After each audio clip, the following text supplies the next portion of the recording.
संस्कार केंद्रामध्ये होणारे सगळ्या उपक्रमाची माहिती आपण पालकांना व्हॉट्सअप ग्रुपवर सांगत असतो, त्यांना त्याची माहिती पण देत असतो. म्हणजे एकूण शैक्षणिक विकासामध्ये मुलांचा काय सहभाग आहे आणि मुलांची कशा प्रकारे प्रगती झाली. आता पालकांना पण मी अशी विनंती करतो की घाई गडबडीमध्ये काही पालक त्या पोस्ट बघत नाहीये आणि मग ती पोस्ट टाकल्यानंतर 8, 10, 15 दिवस झाल्यानंतर ती पोस्ट डिलीट होते. म्हणजे परीक्षा क्रमांक 1 गणित पेपर झाला, मार्क सरांनी सांगितले आणि आपण ते मार्क व्हॉट्सअप ग्रुपवर टाकले की नंतर काही पालक फोन करतात, सर आमच्या मुलाचे मार्क तुम्ही कळवले नाही, पण आपण मार्क कळवत असतो. आता रविवारी पण पालकांना मी अशी विनंती केली की बाबा दर रविवारी आपले पालक आपल्यासोबत जेवलास का, काय खाल्लास आदी गोष्टीवर संवाद करतात.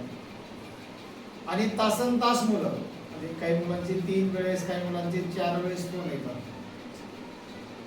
आणि काही मुलांची जवळजवळ सगळे नातेवाईक. करायला हरकत नाही, आपण ती वेळ दिली साधारणपणे सकाळी 8 ते संध्याकाळी 9:30 पर्यंत आपण पालकांना मुलांसोबत संवाद करायला लावतो. पालकांना मी दर आठवड्याला म्हणजे एखाद्या पालकाला फोन करून सांगतो, एखाद्या पालकांना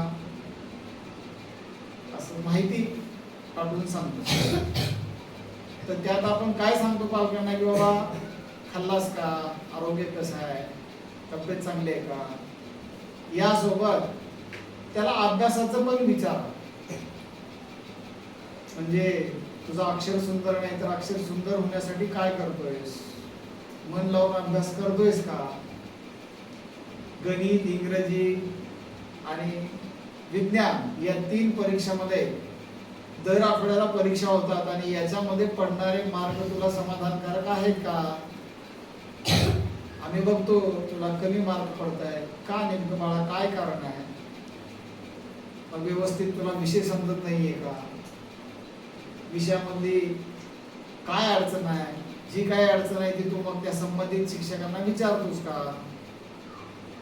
म्हणजे अशा प्रकारे त्याचा जो शैक्षणिक विकास आहे त्या शैक्षणिक विकासामध्ये शाळा असेल, शाळेतील शिक्षक असतील आणि संबंधित विषयाचं जे काही ट्युशन आहे त्या ट्युशनमध्ये तुझं मन लागतं का, ट्युशन मधल्या सरांनी शिकवलेल्या गणिताच्या मेथड्स तुला समजतात का, गणितातले काही सूत्रे आहेत, विज्ञानमधल्या काही टिपा आहेत, काही सूत्रे आहेत, काही संज्ञा आहेत, त्या तू पाठ करतोस का, मग त्या लक्षात ठेवण्यासाठी काय प्रयत्न करतोस.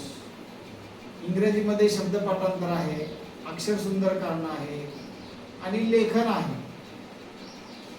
आणि त्याचसोबत हिंदी, मराठी आणि इंग्रजी या सर्व विषयाचं वाचन तुला चांगलं जमतं का, तू मोठ्यानं वाचन करतोस का, संध्याकाळी बसल्यानंतर काय अभ्यास करतोस नेमका, शाळेत दिलेले वर्गपाठ गृहपाठ तुझे सगळे पूर्ण आहेत का, तुझं सगळं साहित्य व्यवस्थित आहेत का, कपडे, वह्या, पेना, तुला दिलेला खाऊ संपवलास का, भांडण करतोस का, मारामारी करतोस का आदी संबंधात विषयाच्या संदर्भात पालकांनी आपल्या पाल्यासोबत सहज हितगुज करावा, त्यांच्यासोबत गप्पा माराया, बोलावं. अशा प्रकारच्या सूचना पालकांना वेळोवेळी केल्या जातात आणि ते पालक तुमच्यासोबत संवाद करतायत ना. हो, तर संवाद करतायत आणि करत नसतील तर आपण स्वतःहून कधी कधी माहिती सांगितली पाहिजे. मला या विषयात एवढे मार्क्स पडले, या विषयात एवढे मार्क्स पडले, मला हा विषय अवघड जातो, त्या संदर्भात तू काय करतोयस. मग आपण जे काही प्रयत्न करतोय तो त्या प्रयत्नाचा भाग पण सांगायला पाहिजे. मागच्या परीक्षेमध्ये मला 8 मार्क पडले होते, आता त्या परीक्षेमध्ये मला 12 मार्क पडले, म्हणजे 4 मार्कांना माझी प्रगती झालेली आहे. अशा प्रकारचा संवाद आपण आपल्या पालकांशी केला पाहिजे. दुसरा एक पुस्तक गेल्या 8 दिवसापासून मी वाचतोय. या पुस्तकाचं नाव आहे विचार नियम. बेस्ट सेलर म्हणून पुस्तक आहे पूर्ण जगभरात, बेस्ट सेलर. मला पुस्तकं वाचण्याची सवय आहे. साधारणपणे 1000-1200 ची पुस्तकं आहेत आपल्या वाचनालयामध्ये.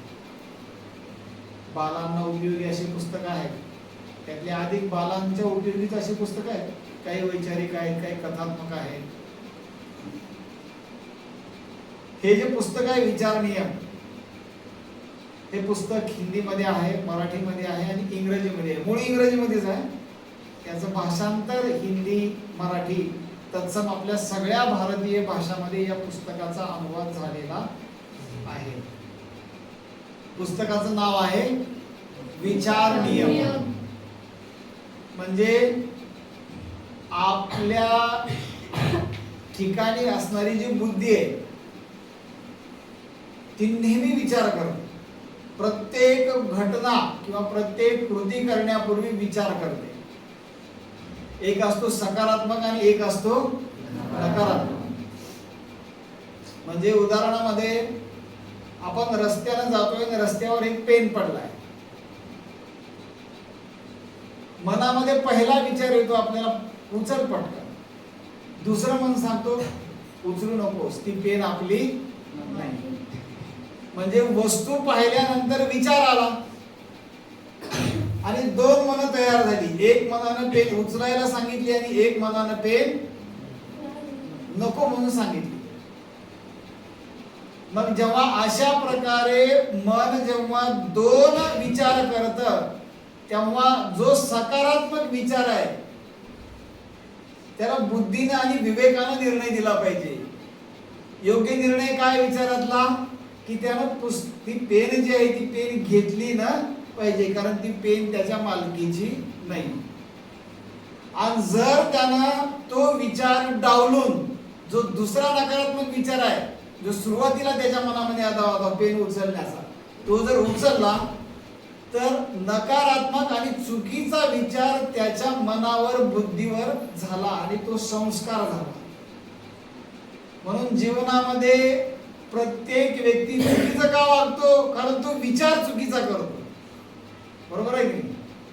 म्हणजे उदाहरणामध्ये मी सकाळी तुम्हाला उठवायला आलो की पहिलं मन